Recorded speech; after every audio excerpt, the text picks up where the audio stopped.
We go racing in 5 lights time. And the Grand Prix is underway! Even reaction time at the front of the field. Lando Norris is going to try and put the pressure on. Max Verstappen holds the lead. The two Ferraris side by side. Who's going to lead into turn number 1? It's going to be Max Verstappen who's ahead of Lando Norris. And it's grid order for the top 4. Oscar Piastri still in 5th position. No change for anyone until you look all the way back down to Lewis Hamilton, who's up to 7th position, gaining a couple of places as well as Hulkenberg. It was a poor getaway for Yuki Tsunoda. He dropped down to 9th. Perez made a place on those hard tyres as they make their way through the opening corners of the Grand Prix fairly cleanly. The top 5 as they were when they left the grid. Max Verstappen leads. As we go on board with Hulkenberg, another good top 10 qualifying, and gets that initial launch. Yes. Come on.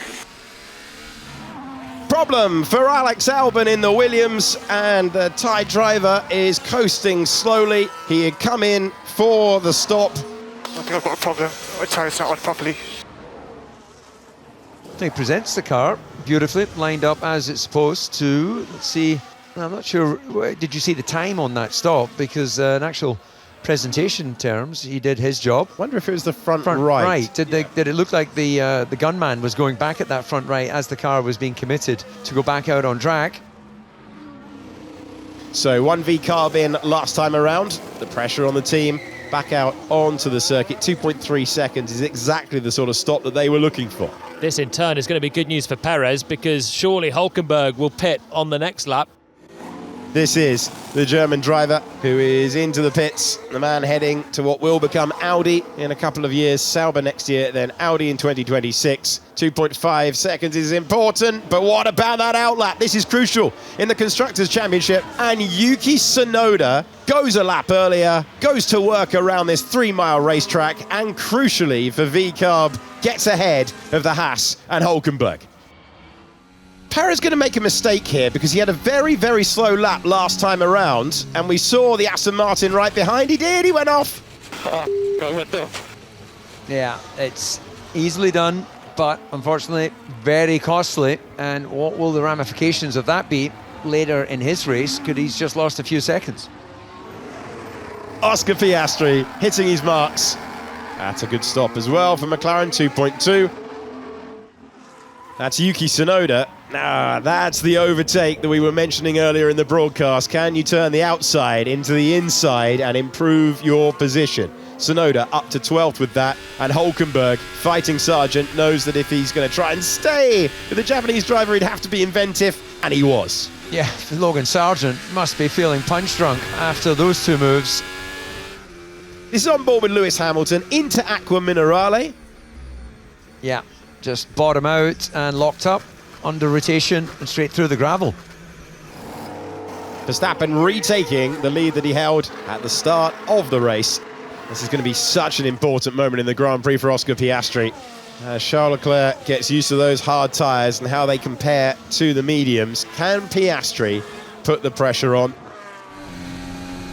Time for another overtake now with Sergio Perez. He's cleared the Haas of Nico Hulkenberg and he's up to 9th position. Yeah, it's fairly straightforward, just pure performance, fresher tyres, and en route to towards Tsunoda. And the RB20, the Red Bull car behind, out of the slipstream, and that's an easy pass up to 8th. Tsunoda looking for another points finish again today. Hulkenberg completing it, and Ricciardo just trying to put the pressure on the Haas. Here's the chance for Lance Stroll. Wow, slam dunk stuff. Through he goes with the better drive off the corner. Through he goes in the Aston Martin. This is Charles Leclerc. He's heading to the Variante Alta. Yeah, I thought he'd scampered over the chicane, and he just takes the route across the turns on the racetrack that make up 14 and 15. Yeah, that didn't work for him at all. Not that that was a strategy, that was a mistake. Here's Stroll making the pass. He uses the DRS, he uses the greater speed, he uses the fresher tyres, and he gets by. Up to 9th position. Canadian driver finds himself improving, and that's a good return to the points if he can stay there. The main losses to Lando, turn 2, turn 6. Yeah, my tyres don't work, mate. Just information, Max, that's all.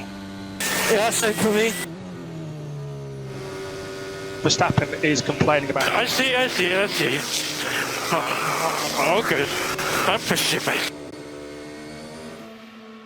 So I guess the main thing to focus on now, Max, is as the gap is less than 5 seconds, we really can't support any track limits. So focus on that, mate. There he is. He can see the race leader. The laps are ticking down, and Max knows he's got to be just a little bit more careful on track limits, which might cost you a tenth or two a lap, just that in itself. This is going to be absolutely fascinating.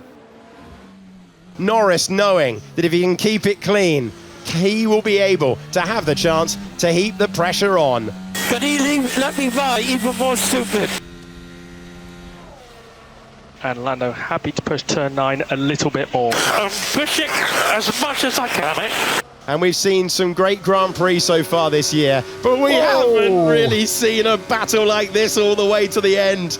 Lando Norris, he told us he was pushing DC, and we saw that he's absolutely wringing the neck of that car. I'm so sorry for the sound effects, but that's within like, not even 3/4 of a kilometre. He's been right over the edge of the rear tyre twice. He's upped his own pace, Verstappen. He was 1,000th off his best lap of the race on the last lap. Norris is still chiming away, some decent lap times, still slightly quicker than Leclerc behind on the last tour. But Verstappen has managed to find a little bit more. Gap's as low as it's been though, 1.4 seconds, still Norris sliding on the rear end. This one-time contender, now Grand Prix winner, trying to force the error from Max Verstappen. They're getting closer to home. Norris chasing Verstappen all the way to the checkered flag. Right, the next big stop is the tricky one. This is where we know Perez made a mistake earlier in the Grand Prix. Verstappen is going to have to go slightly cautious. Verstappen is nearly there. He's nearly home. Lando Norris has chased him all the way to the flag, but Max Verstappen will take back the top step. Max Verstappen wins in Imola. What a finish from those two across the line. It's new opposition for Verstappen, but the same result. The Dutch driver does it again, and he beats Lando Norris by 0.7 of a second. Charles Leclerc completes the podium, and how wonderful was it to see two brilliant drivers battling all the way to the end of lap 63.